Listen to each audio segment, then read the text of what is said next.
Marsha, would you like to address me? Yeah, absolutely. Can I just follow on and say thank you so much for inviting me. And I'm really pleased that I could make it here this afternoon. Steve's absolutely right, and actually everyone on this panel is, but the only way we can actually bring about change is by getting Jeremy Corbyn into number 10 and having a Labour government, a solid socialist Labour government. That's the only way we can bring about these changes.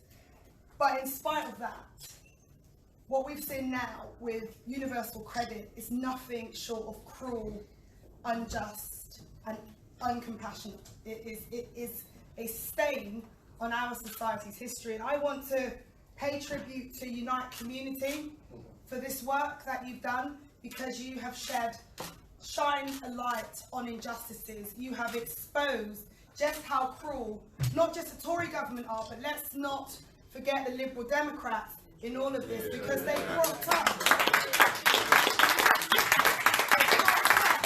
that Tory government and they voted through universal credit, they voted through cuts to disabled people, they voted through cuts to housing, so they are just as bad as the Tories, and no one should ever forget what they've done. When you have the UN condemning austerity as systematic and human rights violations against disabled people, we should be ashamed of that, and that is why only a Labour government can actually bring forward a transformative, compassionate social security system.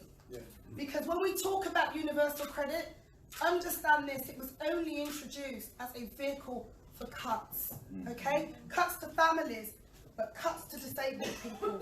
And yet again, we've had a High Court ruling that has outlined that by saying the cuts to universal credits again was discriminatory against disabled people. That is what we're dealing with, and that is what we're faced with. And I'm proud to be Labour's Shadow Minister for Disabled People, because as a disabled woman myself, I will fight tooth and nail for a Labour government, so that when we do come into power, we will get rid of universal credit. We will replace it with a social security system that is fair, and it has to be compassionate. And frankly, someone mentioned it about the level of benefits.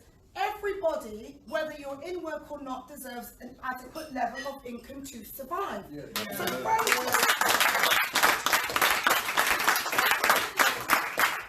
yes, we need to get rid of that negative rhetoric around skyver shirkers and so forth. You know, that happened under New Labour and it happened under the Tories and the Lib Dems, and we do need to change that. But make no mistake, there needs to be some minimum level of income that somebody in receipt of social security should be able to live on. Because it's not right people are using food banks. In this day and age, how is it that, you know, we saw the Trust have done several reports on this. Last week they did a report on the 5-week wait. That's just cruel, and that was all to save money. No other reason. You start a new job, you ain't got to wait 5 weeks for that salary. But what somebody else has to. So we need to ensure that going forward our social security system is fair. That is why Labour will be scrapping the assessment frameworks for PIP and ESA and replacing it with something that is fair and compassionate. Labour will